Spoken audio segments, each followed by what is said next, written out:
بسم اللہ الرحمن الرحیم۔ عورتوں کے لیے 3 بنیادی باتیں۔ خواتین سے کہوں گا صرف 3 بنیادی باتیں اپنا لیں، چاہے آپ کسی بھی عمر کی ہیں یا کسی بھی طبقے سے تعلق رکھتی ہیں۔ دعوے سے کہتا ہوں انشاءاللہ آپ پرسکون خوشگوار ازدواجی زندگی گزاریں گی۔ نمبر 1، عورت کا اپنی زبان پر قابو۔ شوہر کے ساتھ، ساس سسر کے ساتھ ہمیشہ اپنا لہجہ نرم رکھنا ہے۔ تلخ کلامی، لڑائی جھگڑے ہر گھر میں ہو جاتے ہیں، لیکن جہاں بیوی شوہر کے ساتھ بدتمیزی شروع کر دے، بد کلامی شروع کر دے، بد اخلاقی شروع کر دے، اپنی آواز کو شوہر کی آواز سے بلند کر دے، تو واللہ یہاں آ کر بیوی شوہر کے دل سے اترنا شروع ہو جاتی ہے۔ خواہ شوہر کی ہی غلطی ہو، شوہر میں ہی برائی ہو، شوہر میں ہی خامی ہو، لیکن بیوی کے لیے شرعی و اخلاقی جواز یہی بنتا ہے کہ وہ اپنا لہجہ، انداز گفتگو ہمیشہ ہمیشہ ہمیشہ نرم و دھیما رکھے۔ شوہر کے اندر خامیاں ہیں تو بیوی اپنے اچھے اخلاق، خوبصورت اعمال اور مدد باری تعالیٰ کے ذریعے ان خامیوں کو اچھائیوں میں بدلے۔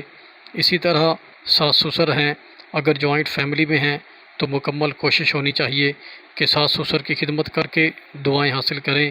نیت ہو کہ بزرگوں کی خدمت سے میرا گھر بنا رہے، لیکن اگر ساس سسر سے نہیں بنتی، مکمل کوششوں کے باوجود بھی ساس کے دل میں بہو کو جگہ نہیں ملتی، ہر کام میں باتیں سننے کو ملتی ہیں، تانے سننے کو ملتے ہیں اور زندگی گزارنا کٹھن ہوتا جا رہا ہو، تو اس صورت میں بھی عورت اپنی ساس و سسر کے ساتھ بدتمیزی نہ کرے۔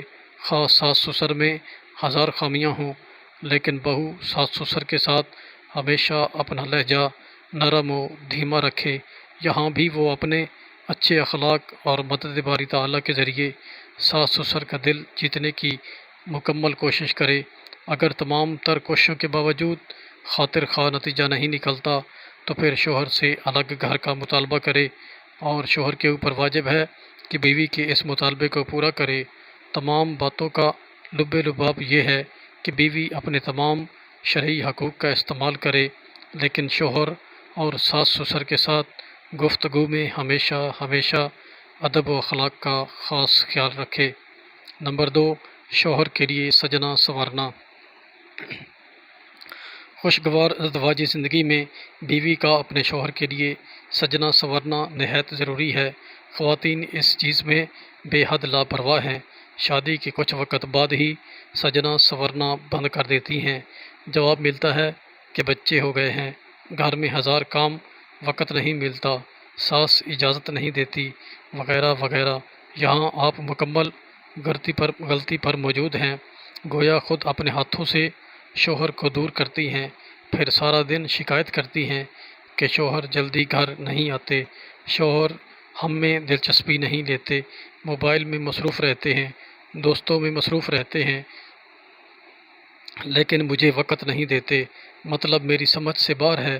کون سا ایسا مرد ہے جو سجی سنوری مہکتی ہوئی بیوی کو چھوڑ کر دوستوں میں بیٹھا رہے؟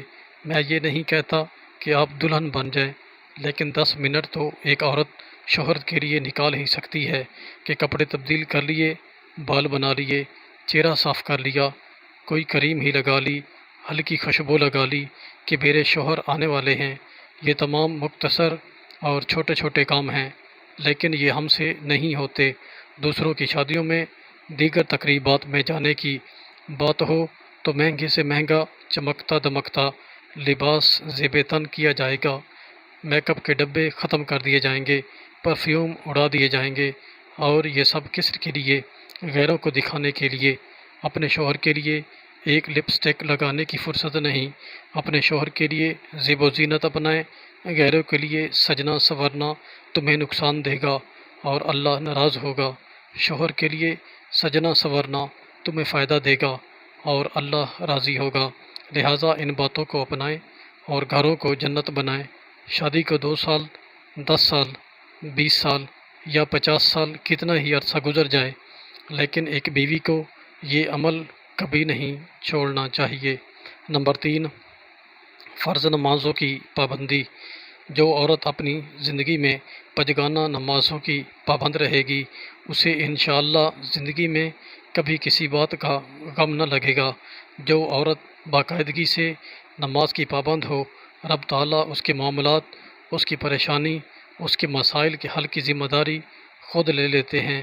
اتنا ہی نہیں، اس عورت کی نمازوں سے گھر میں بے شمار برکتیں، رحمتیں نازل ہوتی ہیں۔ بیوی کی نمازوں سے شوہر کے جان و مال میں برکت ہوتی ہے، گھر سے بیماریاں، مصیبتیں دور بھاگتی ہیں۔ اور تو اور اس عورت کی ازدواجی زندگی پر بھی رب تعالیٰ خصوصی فضل و کرم فرماتے ہیں۔ اگر کہیں شوہر کے ساتھ خراب معاملات ہو جائیں تو انہی نمازوں کی بدولت اس عورت کی غیب سے مدد فرماتے ہیں۔ حاصل کرام، افسوس صرف اس بات کا ہے کہ ہمارے معاشرے میں اکثر خواتین ان تین باتوں سے مکمل محروم ہیں جو کہ ازدواجی زندگی کو خوبصورت بنانے میں اہم کردار ادا کرتے ہیں۔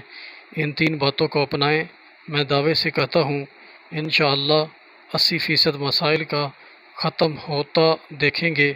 رب تعالیٰ عمل کی توفیق عطا فرمائے، آمین ثم آمین۔